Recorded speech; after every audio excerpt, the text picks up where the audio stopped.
50 വയസ്സുള്ള ഒരു ഡോക്ടർ ഈ ഇടയ്ക്ക് പറഞ്ഞൊരു കാര്യമാണ് നിങ്ങളോട് പറയാനുള്ളത്. അദ്ദേഹത്തിന് ഇടയ്ക്കിടയ്ക്ക് ഗ്യാസിൽ വയറ് വീർത്തതുപോലൊരു സാഹചര്യം എപ്പോഴും ഉണ്ടാകുന്നുണ്ട്. കഴിഞ്ഞൊരു 10 വർഷമായിട്ട് ഒരു ബുദ്ധിമുട്ടാണ്. ഇടയ്ക്കിടയ്ക്ക് ആഹാരം കഴിച്ച ഉടനെ തന്നെ ടോയ്ലറ്റിലോട്ട് പോകണമെന്നുള്ള തോന്നൽ. ടോയ്ലറ്റിൽ കുറേയധികം സമയം ഇരുന്നാലും പൂർണ്ണമായിട്ടും തൃപ്തി വരാത്തൊരവസ്ഥ. അതുമാത്രമല്ല, ഇടയ്ക്കിടയ്ക്ക് വയറുവേദന ഉണ്ടാകുന്നു.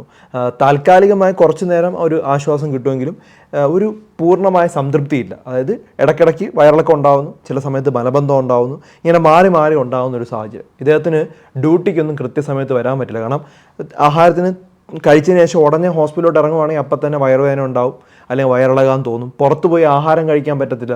ചായയോ കാപ്പിയോ മറ്റും കുടിച്ചു കഴിഞ്ഞാൽ അപ്പം തന്നെ അദ്ദേഹത്തിന് ടോയ്ലറ്റിൽ പോകേണ്ട ഒരു സാഹചര്യം. പ്രത്യേകിച്ച് ഒരു ടെൻഷൻ വന്നു കഴിഞ്ഞാൽ, അല്ലെങ്കിൽ ഒരു പെട്ടെന്നൊരു ആൻസൈറ്റി വരുവാണ്, അല്ലെങ്കിൽ ഒരു കല്യാണത്തിന് പോവുകയാണ്, ആ സമയത്തൊക്കെ എവിടെ നിന്നെങ്കിലും ഒരു ഭക്ഷണം പുറത്തുനിന്ന് കഴിച്ചു കഴിഞ്ഞാൽ അപ്പം തന്നെ അദ്ദേഹത്തിന് വയറിളക്കമാണ്. അപ്പോൾ അതുകൊണ്ട് തന്നെ അദ്ദേഹം എവിടെയും പോകാത്തൊരു അവസ്ഥ. അപ്പോൾ ദഹന സംവിധാനത്തിന് നമ്മൾ വയറിന് തൊട്ട് താഴെയായിട്ട് 2 പ്രധാനപ്പെട്ട അവയവങ്ങളാണ് ചെറുകുടലും വൻകുടലും. അപ്പോൾ ഈ രണ്ടും കൂടെ ഒരുമിച്ച് നമ്മൾ വിളിക്കുന്ന ഒരു പേരാണ് ബവൽ എന്ന് വിളിക്കുന്നത്. അപ്പോൾ ഈ ഒരു അസുഖത്തിനെ വിളിക്കുന്ന പേരാണ് ഇറിറ്റബിൾ ബവൽ സിൻഡ്രോം. അതായത് ബവൽ ഇറിറ്റേറ്റ് ആവുന്നത് കൊണ്ടാണ് ഇങ്ങനെ എന്തുണ്ടാവുന്നത്, ഡയറിയ ഉണ്ടാവുന്നു, അതുപോലെ വയറുവേദന ഉണ്ടാവുന്നു, അമിതമായ ഗ്യാസ് ഉണ്ടാവുന്നു, ചില സമയത്ത് മലബന്ധമായിട്ട് വരുന്നു. അപ്പോൾ എന്താണ് ഇറിറ്റബിൾ ബൗൾ സിൻഡ്രോം എന്നും എങ്ങനെ ഇത് ഒഴിവാക്കാം, എന്തൊക്കെയാണ് ഇതിൻ്റെ കാരണങ്ങളെന്നാണ് വിവരിക്കുന്നത്. ഇത് ധാരാളം ആളുകളുടെ അറിവിലേക്ക് ഷെയർ ചെയ്ത് കൊടുക്കുക. കാരണം പല ആളുകളുടെയും ബുദ്ധിമുട്ടായിട്ട് വരുന്ന ഒരു അസുഖമാണിത്. വൻകുടലിനെ ബാധിക്കുന്ന ഒരു വിട്ടുമാറാത്ത ഒരു അസ്വസ്ഥത അല്ലെങ്കിൽ അവസ്ഥയാണ് ഈ ഇറിറ്റബിൾ ബവൽ സിൻഡ്രോം എന്ന് പറയുന്നത്. IBS എന്നാണ് വിളിക്കും. പല ആളുകളും എന്നോട് ചോദിച്ചിട്ടുള്ള കാര്യമാണ് ഇതിന് എന്താണ് ചെയ്യേണ്ടതെന്നുള്ളത്. അപ്പോൾ ആദ്യം ഇത് എന്താണെന്ന് അത് നിങ്ങൾ മനസ്സിലാക്കണം. ഇപ്പോൾ വൻകുടലിൻ്റെ പേശികൾ ചില സങ്കോചനങ്ങൾ അസാധാരണമായി നടക്കാറുണ്ട് ഈ ഒരു അസുഖമുള്ളവരിൽ. അപ്പോൾ ഈ സങ്കോചനം ഉണ്ടാകുന്ന സമയത്ത് വെള്ളം പെട്ടെന്ന് ആഗിരണം ചെയ്യുകയും ചില ആളുകളിൽ ഡയറിയ ഉണ്ടാവുകയും ചെയ്യും. ചില സമയത്ത് സങ്കോചിക്കുന്നുണ്ടാവും, പക്ഷെ വെള്ളമൊന്നും ഇല്ലാത്ത സമയത്ത് മലബന്ധമായിട്ട് വരും. കൂടുതലും വയറിളക്കമായിട്ടാണ് വരുന്നത്. വിട്ടുമാറാത്ത വയറുവേദന, വിട്ടുമാറാത്ത വയറിളക്കം, അതുപോലെ തന്നെ ഈ ഗ്യാസ് വളരെയധികം നിറഞ്ഞൊരു ഫീലിംഗ്, കുറച്ച് ദിവസം കഴിയുമ്പോൾ മലബന്ധം വരിക, മലവിസർജനത്തിനുള്ള മാറ്റങ്ങൾ, അടിക്കടിക്ക് നമുക്ക് ടോയ്ലറ്റിൽ പോകണം എന്നുള്ളൊരു തോന്നലുണ്ടാകും. പെട്ടെന്ന് ആഹാരം കഴിച്ചു കഴിഞ്ഞാൽ ഉടനെ തന്നെ വയറിന് അസ്വസ്ഥത ഉണ്ടാകുകയും പെട്ടെന്ന് തന്നെ നമുക്ക് ബാത്റൂമിൽ പോകണം എന്നുള്ളൊരു തോന്നലുണ്ടാകും. ഒരു ദഹനക്കേട് പോലൊരു തോന്നൽ, അല്ലെങ്കിൽ ഒരു ദഹിക്കാത്തത് പോലൊരു ഫീലിംഗ്. ഇതെല്ലാം ഇറിറ്റബിൾ ബവൽ സിൻഡ്രോമിൻ്റെ ലക്ഷണങ്ങളാണ്. അപ്പോൾ ഇത് കണ്ടിന്യൂസ് ആയിട്ട് ഇത്തരത്തിലുള്ള ലക്ഷണം ഉണ്ടെങ്കിൽ നിങ്ങൾക്ക് ഇറിറ്റബിൾ ബവൽ സിൻഡ്രോം ആവാനുള്ള സാധ്യത ഉണ്ട്. അപ്പോൾ വയറിൽ ലക്ഷക്കണക്കിന് നല്ല ബാക്ടീരിയകൾ നമുക്കുണ്ട്. നല്ല ബാക്ടീരിയ ഒത്തിരി ഉണ്ട്, ചീത്ത ബാക്ടീരിയകളുണ്ട്. ഇതെല്ലാം കൂടി ഒരു പ്രോപ്പർ ബാലൻസിൽ പോകുമ്പോഴാണ് നമുക്ക് കുഴപ്പമില്ലാത്തത്. അപ്പോൾ സ്ഥിരമായിട്ട് ആൻറ്റിബയോട്ടിക് നമ്മൾ കഴിച്ചുകൊണ്ടിരിക്കുകയാണ്. പല മരുന്നുകൾ ആവശ്യമില്ലാതെ കഴിക്കുമ്പം ഈ ബാക്ടീരിയകളെല്ലാം നശിച്ചു പോകും. അപ്പോഴാണ് നമുക്ക് ഇറിറ്റബിൾ ബൗൾ സിൻഡ്രോം ഉണ്ടാകുന്നത്. ഒരു കാരണം അതാണ്, വളരെ കോമൺ ആയിട്ട് ഇപ്പോൾ ഉണ്ടായിക്കൊണ്ടിരിക്കുന്ന ഒരു കാര്യമാണ്. പിന്നെ ചിലപ്പോൾ നമുക്ക് എന്തെങ്കിലും ഒരു വൈറസ് അണുബാധ ഉണ്ടാകുന്ന സമയത്തോ എന്തെങ്കിലും ബാക്ടീരിയ അണുബാധ ഉണ്ടാകുന്ന സമയത്തും ഇത്തരത്തിലുണ്ടാവും.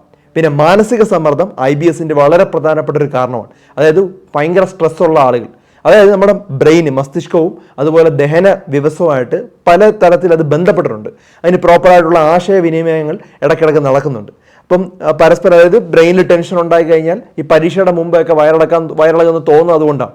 നമ്മുടെ ബ്രെയിനുമായിട്ട് ഡയറക്റ്റ് വയറിന് കണക്ഷനുണ്ട്.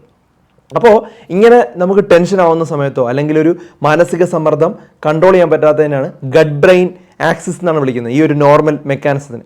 ഈ ആക്സിസിൽ ഉണ്ടാവുന്ന ഒരു അസന്തുലിതമായിട്ടുള്ളൊരവസ്ഥയ്ക്ക് IBSന് കാരണമാകാറുണ്ട്. അപ്പോൾ IBS നമുക്ക് മാനസിക സമ്മർദ്ദമുള്ള ആളുകളിലും ഉണ്ടാവും. പിന്നെ ചില ആളുകൾക്ക് ചില ഭക്ഷണങ്ങൾ കഴിക്കുന്ന സമയത്ത് പിടിക്കില്ല, അവരുടെ വയറിന് പറ്റില്ല. അപ്പോൾ ചില സമയത്ത് പാലായിരിക്കാം, അല്ലെങ്കിൽ പാല് ഉൽപ്പന്നങ്ങളാവാം. അപ്പോൾ അത് കഴിച്ചിട്ടാണോ വയറിളക്കം ഉണ്ടാകുന്നത്, ഇത്തരത്തിലുള്ള ദഹനത്തിൻ്റെ പ്രോബ്ലം ഉണ്ടാകുന്നുണ്ടെന്ന് നമ്മൾ കണ്ടുപിടിക്കണം.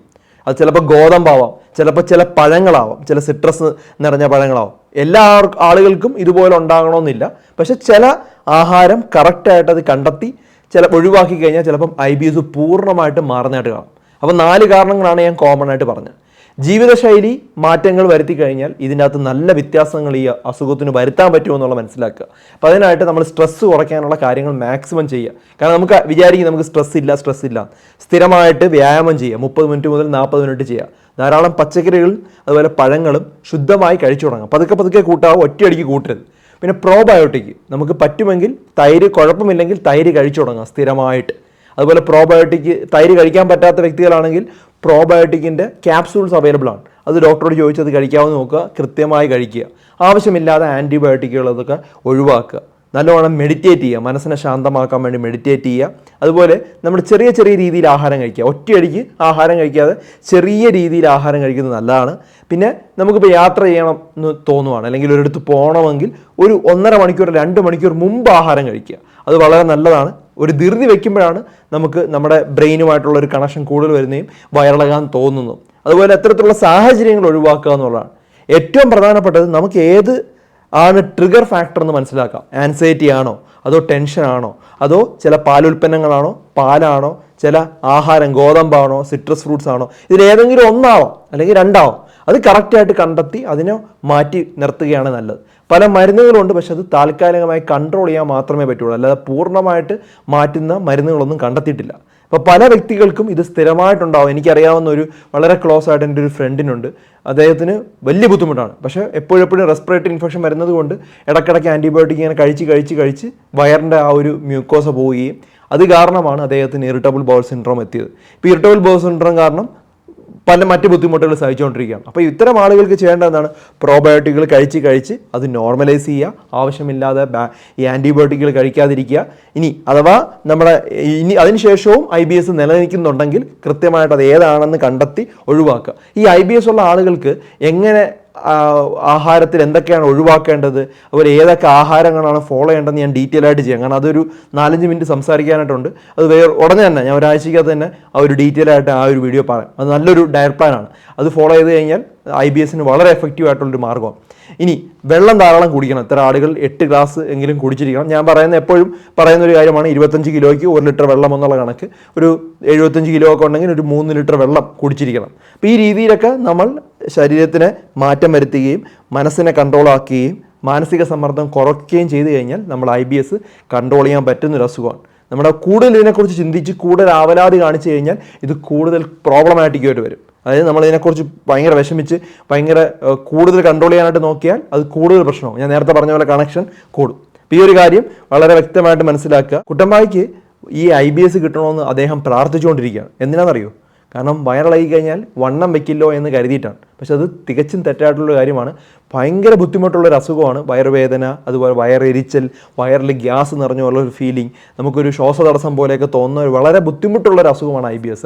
അങ്ങനെ നല്ലൊരു അസുഖമല്ല. അപ്പോൾ അതുകൊണ്ട് തന്നെ അങ്ങനെയൊന്നും ഒരിക്കലും കരുതരുത്. നമ്മൾ വയറിളക്കം നല്ലതാണ് എന്ന് കരുതി വയറിളകി പോട്ടെ എന്ന് വിചാരിക്കരുത്. കാരണം അതിനൂടെ സോഡിയം, പൊട്ടാസ്യം, കുറച്ച് ലവണങ്ങളൊക്കെ നമ്മൾ വയറിളകുന്ന സമയത്ത് കൂടുതൽ പോകാൻ സാധ്യതയുണ്ട്. അത് നമ്മുടെ ശരീരത്തിൽ ആവശ്യമുള്ള പോഷകങ്ങൾ നമുക്ക് നഷ്ടപ്പെടാൻ സാധ്യതയുണ്ട്. പല ആളുകളും എനിക്ക് പറയുന്നത് ഞാൻ കേട്ടിട്ടുണ്ട്, വയറിളകി പോട്ടെ, വയറിളകുന്നത് നല്ലതല്ലേ എന്നുള്ളത്. അല്ല, അങ്ങനെയല്ല. 1-2 പ്രാവശ്യം പോയാലും കുഴപ്പമൊന്നുമില്ല. പക്ഷെ സ്ഥിരമായിട്ട് വയറിളക്കം ഉണ്ടെങ്കിൽ അത് നിങ്ങളുടെ ശരീരത്തിന് വളരെ ദോഷകരമായിട്ടുള്ള പല പ്രശ്നങ്ങളും ഉണ്ടാക്കാം. ഈ ഉപ്പിൻ്റെ ലവണങ്ങളും അതുപോലെ മിനറൽസും എല്ലാം നമ്മുടെ ശരീരത്തിൽ നഷ്ടപ്പെടുകയും അത് കാരണം ഉണ്ടാകുന്ന പല പ്രശ്നങ്ങളും നമ്മുടെ ശരീരത്തിൽ ഉണ്ടാകാനും സാധ്യതയുണ്ട്. ഇത് ധാരാളം ആളുകളുടെ അറിവിലേക്ക് ഷെയർ ചെയ്ത് കൊടുക്കുക. ഉടനെ തന്നെ IBSൻ്റെ ട്രീറ്റ്മെൻറ്റ് പ്ലാനും അതുപോലെ ഡീറ്റെയിൽ ആയിട്ടുള്ള കാര്യങ്ങളും പറയാം. മറ്റൊരു വീഡിയോയുമായി ഡോക്ടർ ഡി ബെറ്റർ ലൈഫ് ഉടനെ വരുന്നതായിരിക്കും. Take care all.